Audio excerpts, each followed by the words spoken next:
Good morning, good afternoon, or good evening. This is Roger Gilbert. I'm in Vienna, Austria, attending dsm-firmenich's Aqua Days 2023. And it's great to be here. We're on the last day of the show, and I'm reporting for International Aquafeed and Milling and Grain magazine. But I'm pleased to say I'm in the company of Wolfgang Harten, and Wolfgang Harten is the COO, or General Manager, of Almar out of Ecuador. And it's an exciting company. Welcome, Wolfgang. Thank you very much, Roger. Pleasure meeting you. Yes. Can you tell me a little bit about your company, please? Yeah, absolutely. I think there is a lot to tell. It's actually a very exciting company. So for context, and as you probably know, Ecuador today is either the first or the second largest producer of Vannamei Shrimp in the world, depending on the expert, right? China could be first or second. Now, within Ecuador, we're actually the second largest producer. This year, we will be producing a total of 130,000 tons in the year, which is an important number. Almar is, I would say, quite a special company. We are very productive, with around 2% of the farmable land in Ecuador. We represent around 10% of the production, which makes us quite productive, right? And the reason we are that productive really is that we spend a lot in R&D. We have done a lot of efforts to sort of do things differently in the industry. For example, we have 100% of our ponds are recirculation. We were one of the very early adopters of automatic feeders with hydrophones. 100% of our ponds are fed with automatic feeders. Then another big effort was our efforts to electrification.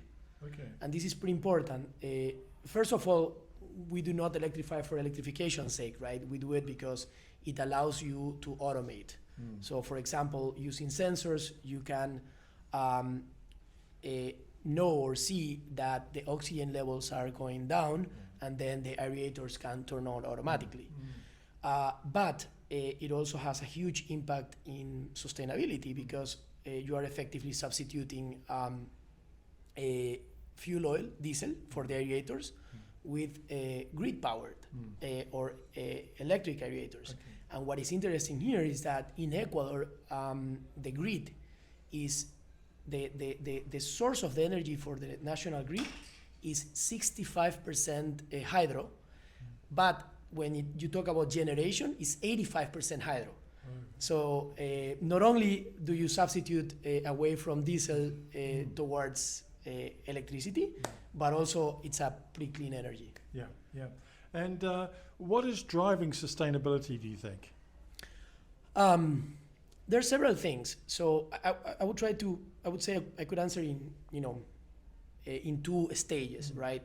Number one, I joined Almar 3 years ago, more or less, and I found that Almar has sustainability in its ADN. In fact, our local marketing agency in Ecuador, when we started talking to them around 2 years ago, they conducted a workshop.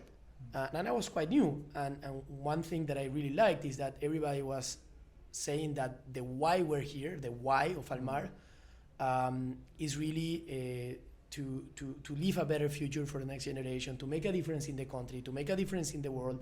Everybody was talking about taking care of the oceans, taking care of the beaches. There were several divers among the executives in Almar. So it is definitely something that is in the ADN of the executives, right? So we believe that that's just the right way to do business, right? To be respectful with the ecosystem. Now, what really triggered what is happening now to us has to do with our loan from the FMO, the Dutch Development Bank. They provided us with a loan to build our processing plant. I didn't mention before, but historically we have been, a family-owned and run company founded in 1981. But we have been historically producers of shrimp, only producers, selling to local processing plants who they would do the exports, right? But we decided a couple of years ago that we had to integrate because our volume is so large that it's time for us to integrate and to integrate forward because we have a hatchery, Biogemar, but to integrate forward with a processing plant, right? So we started constructing the processing plant. It will be ready in August next year. But when we were looking for financing, we talked to several multilaterals, and it worked out with FMO, the Dutch Development Bank. And when they came for the due diligence, they were like, hey guys, you guys are very sustainable. Why don't you communicate it? Why don't you tell us your story? And that sort of really triggered it, right? To start seeing what we're doing from a different viewpoint. Like, for example, what I mentioned before, right? We have a very efficient use of land. We have to communicate it. So that was one. Then dsm-firmenich came along with the Sustell platform that I'm sure you're interested in talking about as well. And then also came IDH. They invited us to their aquaculture working group.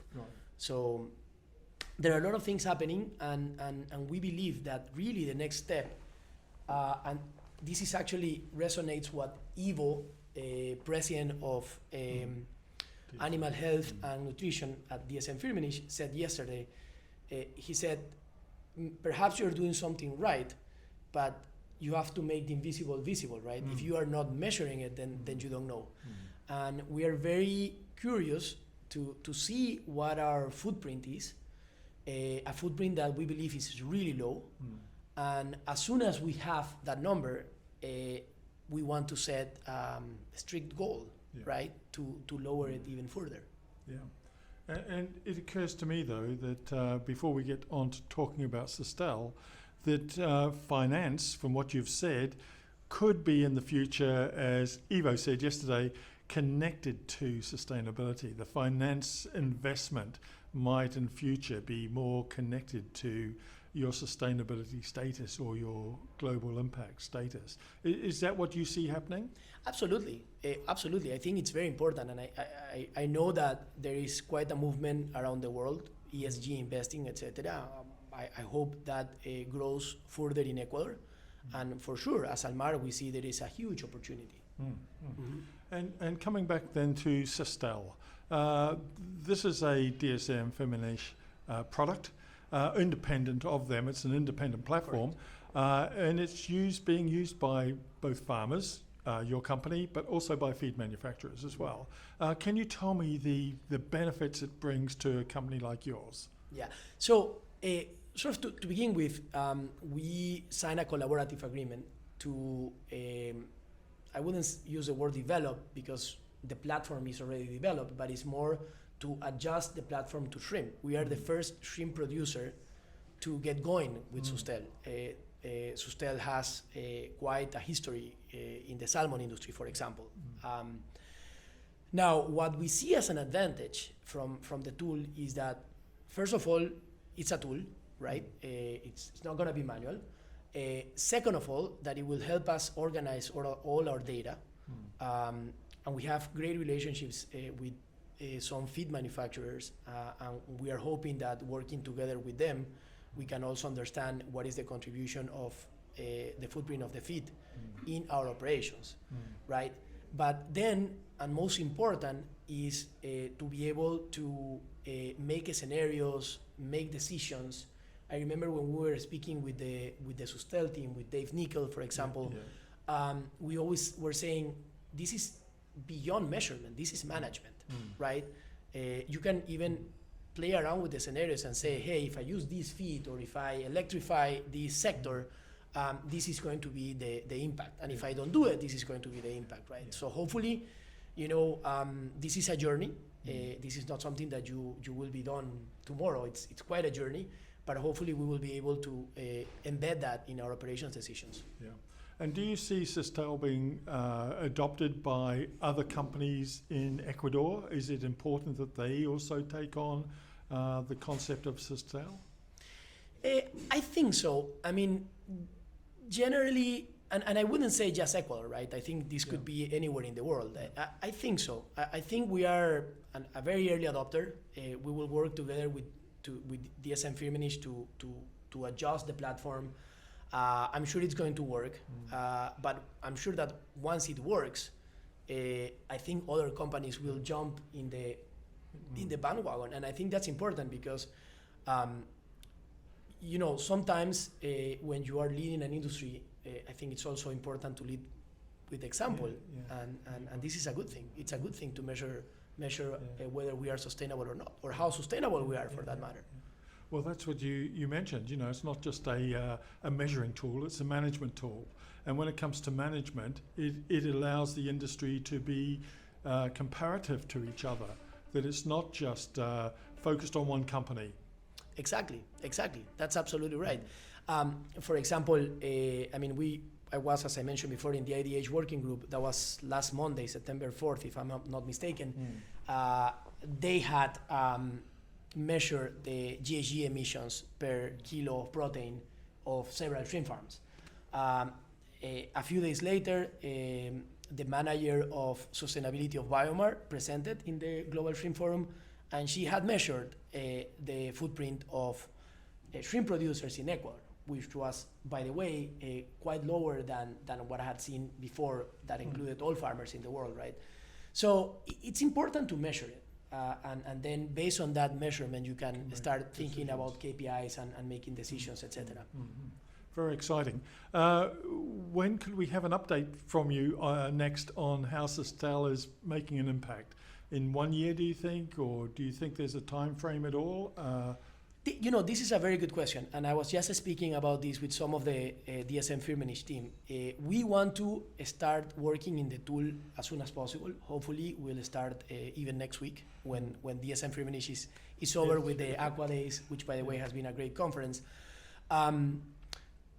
And the idea or the time frame that we sort of agreed together is to fully adapt the tool throughout this year, so that we should have a measure, perhaps not exact, not perfect, but in the first quarter of next year. So hopefully you can hear back from us then, and hopefully it's good news, but even better, it's not only that we have a number, but that we have an objective to improve that number, right? Yeah.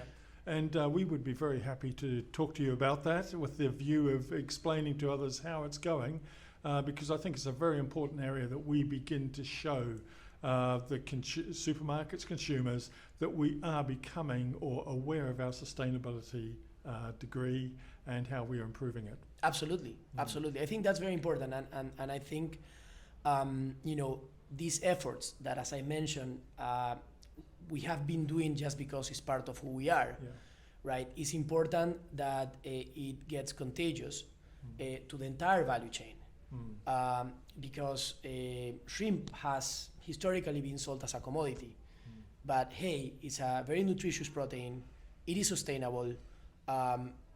Can retailers recognize that and push that to the consumers, or can consumers recognize that and pull that, right? And I think it's very important that it's recognized throughout the value chain. Yeah. Well, thank you very much, Wolfgang. It's been a pleasure talking to you, and good luck with Sustell, but also with all the other developments that you're carrying out there at the company. And we look forward to talking to you again. Thank you, Roger. Thank you very much. A pleasure. Thank you.